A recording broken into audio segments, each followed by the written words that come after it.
캄보디아의 수도 푸놈펜에 있는 투슬랭 박물관은 방문객의 마음을 심히 불편하게 만든다. 20세기 가장 참혹했던 역사의 한 장을 생생하게 되살려주기 때문이다. 투슬랭 박물관은 원래 고등학교 교사 자리였다. 그러나 1975년 폴포트 정권이 들어서면서 S-21이라는 수용소로 개조돼 무고한 시민들의 학살장이 됐다. 4년간 S-21 수용소에 수감돼 희생된 사람만도 만여 명, 살아남은 사람은 10여 명에 불과했다. 캄보디아의 오늘을 이해하려면 킬링필드의 역사를 알아야 한다. 폴포트가 푸놈펜을 점령한 것은 1975년 4월 17일. 론널 정권의 독재와 부패에 시달린 푸놈펜 시민들은 폴포트의 군대 크메르루즈를 환영했지만 그것은 늑대를 몰아내고 호랑이를 불러들인 격이었다. 푸놈펜 진입 다음 날, 폴포트는 도시의 모든 주민들에게 농촌으로 이주할 것을 명령했다.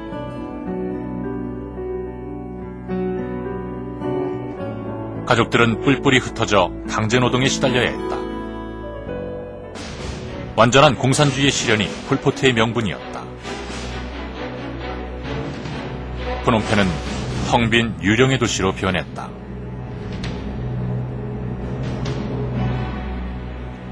캄보디아의 전 지역에 수용소가 만들어졌고 무수한 시민들이 끌려와 고문을 당하고 처형됐다.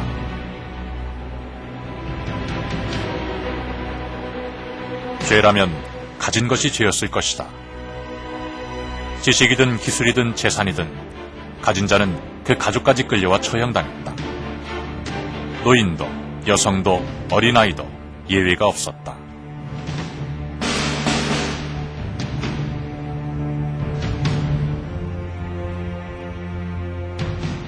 폴포트 정권이 물러난 후 캄보디아의 전 지역에서는 수많은 죽음이 발견됐다. 수용소에서 15km 떨어진 정아액 마을에서는 만여 구의 죽음이 무더기로 발굴됐다.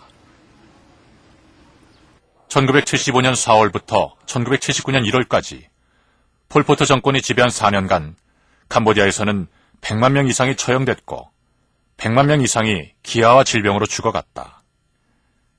당시 캄보디아 인구의 25%가 희생된 것이다. 세계는 캄보디아를 킬링필드, 죽음의 땅이라 불렀다.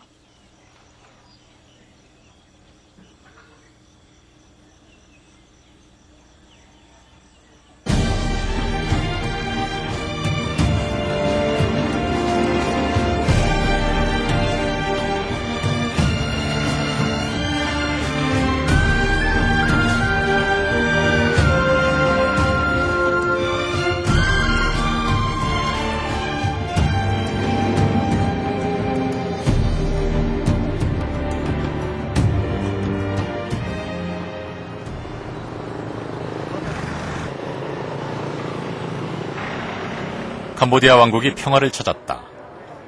익숙한 사람들은 평화를 인식조차 못하지만 캄보디아인에겐 그 의미가 크고 깊다. 캄보디아가 평화를 찾은 것은 불과 10여 년 전. 1993년 유엔 주관하에 총선을 치르고 민주정부가 들어서게 되면서다.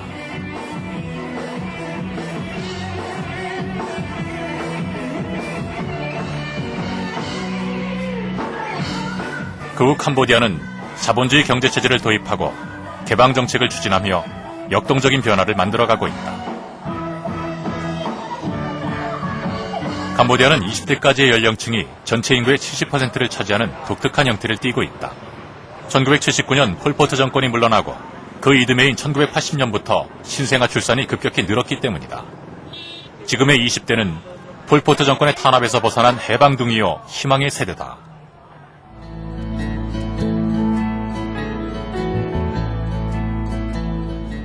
캄보디아엔 최근 개발붐이 일고 있다. 캄보디아 왕국의 최고 목표는 경제 발전. 푸놈펜의 신시가지에는 고급 호텔과 카지노가 들어서고 있지만 그 뒤안엔 여전히 수많은 절대 빈곤층이 있다. 그들에게까지 정부의 배려가 미칠 여력은 없다. 오히려 개발 우선 정책에 밀려나 머지않아 삶의 터전을 떠나야 할 것이다. 캄보디아의 도시에는 통계조차 낼 수 없는 빈곤층이 하루 한 끼의 식사로 살아가고 있다. 그들의 생존의 의지가 되는 것은 정부가 아니라 외국의 NGO다. 캄보디아에 부는 변화의 바람은 분명 희망과 기회의 바람이지만 누구나 기회를 잡을 수는 없다. 기회를 잡지 못한 사람에게, 자신의 운명을 스스로 개척할 수 없는 사람에게 당분간 변화의 그늘은 깊어질 것이다.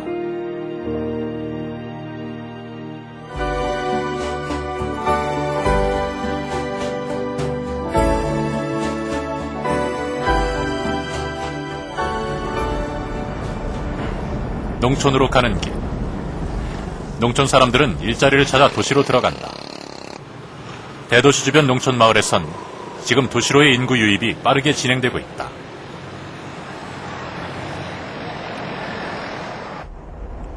프레이 마을로 가는 길. 드넓은 평야가 끝없이 펼쳐진다.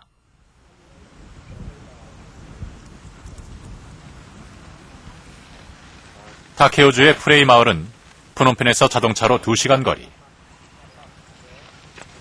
아직 도시의 영향이 크게 미치지 않은 작은 마을로 킬링필드와 내전으로 얼룩진 상처는 흔적조차 느낄 수 없이 평화롭다.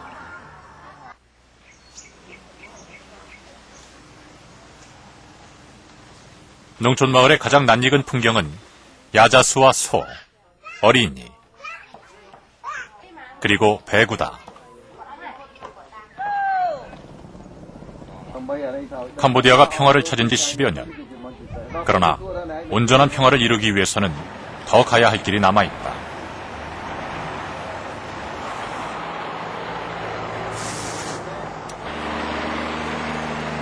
캄보디아는 지금 또 다른 전쟁을 치르고 있다. 지뢰와의 전쟁이다.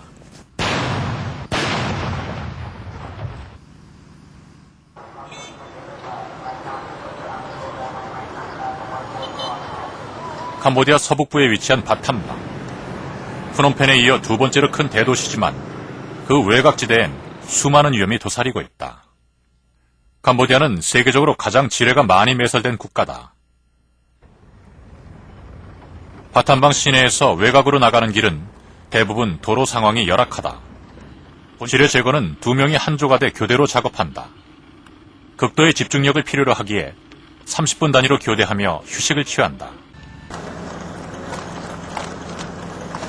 캄보디아에서는 1979년 이후 지금까지 6만 명 이상의 사상자가 발생했다. 200명 중 1명이 지뢰로 인한 사고를 당한 것이다. 지금도 매달 100명 정도의 희생자가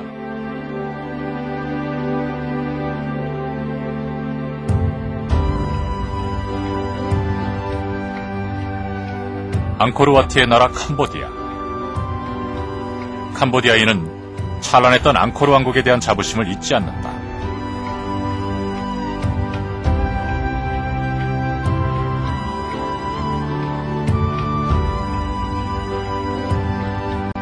(30년) 전 폴포트 정권도 앙코르 왕국의 영광을 꿈꿨다. 그러나 그의 꿈은 영광의 재현이 아니라 캄보디아를 앙코르 왕국 시절의 농경사회로 되돌리려는 것이었다. 캄보디아는 25년 전 킬링필드의 유산이 아직도 남아있다.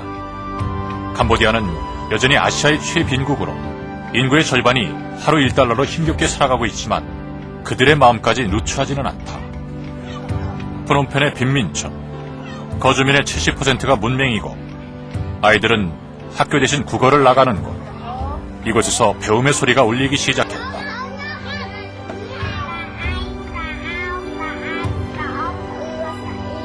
공부를 시작한다는 것, 그것은 희망을 믿는다는 의미다. 킬링필드 이후 25년, 그 가장 본질적인 변화의 내용은 자유와 평화가 만들어낸 희망일 것이다.